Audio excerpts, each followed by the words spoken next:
Ratusan masyarakat yang menamai diri sebagai Masyarakat Peduli Keadilan Sumatera Utara melakukan aksi demonstrasi di depan Polda Sumut menuntut dicopotnya Kapolres Belawan AKBP Joshua Tampu-Bolon, Kasat Reskrim Polres Pelabuhan Belawan AKP Zikri Muammar, dan jajarannya yang terlibat dalam kriminalisasi terhadap Chen Xiong.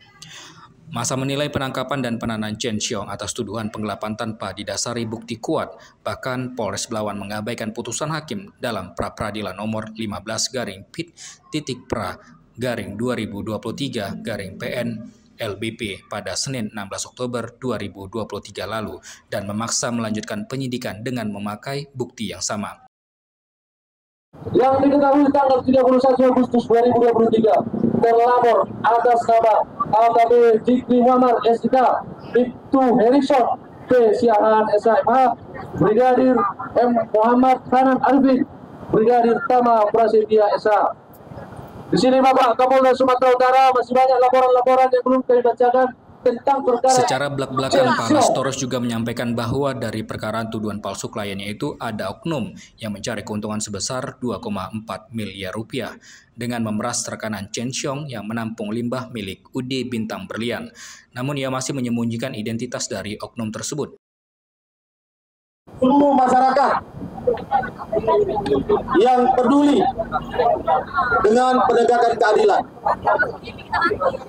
terima kasih atas atensi dan apresiasi seluruh masyarakat, sehingga hukum yang digunakan sebagai pressure tidak terulang lagi di negara kita yang tercinta ini. Sekretaris Asosiasi Advokat Indonesia atau AAI Sumut, Ibeng Esrani, mengingatkan agar Kapolda Sumut Irjen Pol Agung Setia Imam untuk tidak meruntuhkan keadilan dengan membiarkan anggotanya mempermainkan hukum dan seenaknya menekan masyarakat agar mencabut kuasa hukum.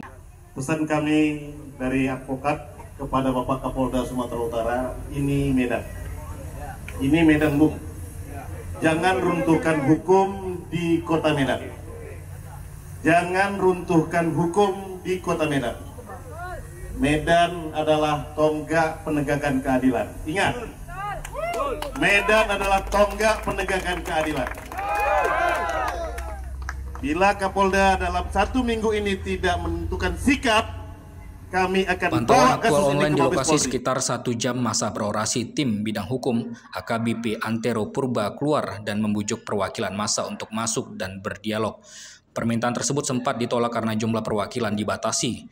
Namun usai permintaan agar kuasa hukum Chen Xiong, keluarga, dan perwakilan masyarakat diizinkan masuk, ajakan diskusi di dalam Polda Sumut pun terjadi.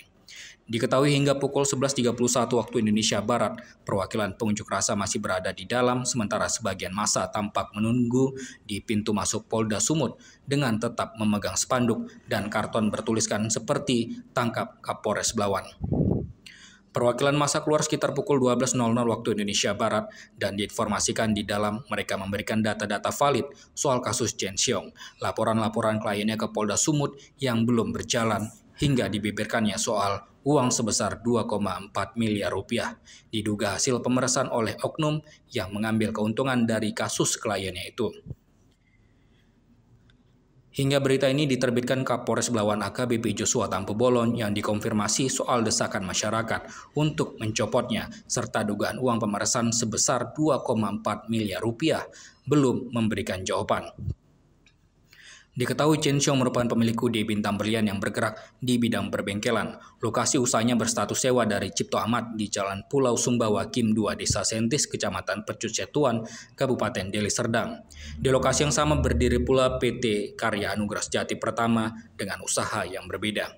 7 Agustus 2023 silam, Hendrian yang merupakan supir dari PT Karya Anugrah Jati Pertama tiba-tiba melaporkan Chen Xiong ke Polres Pelabuhan Belawan dengan nomor laporan polisi LP-B-532-8 Romawi _2023-SPKT Polres Pelabuhan Belawan Polda Sumut dengan tuduhan penggelapan. Usut punya usut, penggelapan yang dituduhkan adalah penjualan limbah dari perusahaan yang dipimpin Chen Xiong itu sendiri. Namun apa daya, Chen Xiong tetap ditangkap di hadapan anak-anak dan istrinya, serta langsung ditahan di rumah tahanan Polres Belawan 1 September 2023. Chen Xiong dibebaskan pada Selasa 16 Oktober 2023 sekitar pukul 14.30 waktu Indonesia Barat atau 1 hari setelah terbitnya putusan Prapin. Pantauan aktual juga melihat ia keluar dari sel dengan memakai baju kemeja muda dan celana jeans biru serta dijemput langsung oleh sang istri Jenny Wati, anak-anak juga tim kuasa hukum dari Ruang Tahanan Polres Pelabuhan Belawan. Dari Medan, Sumatera Utara, Aktual melaporkan.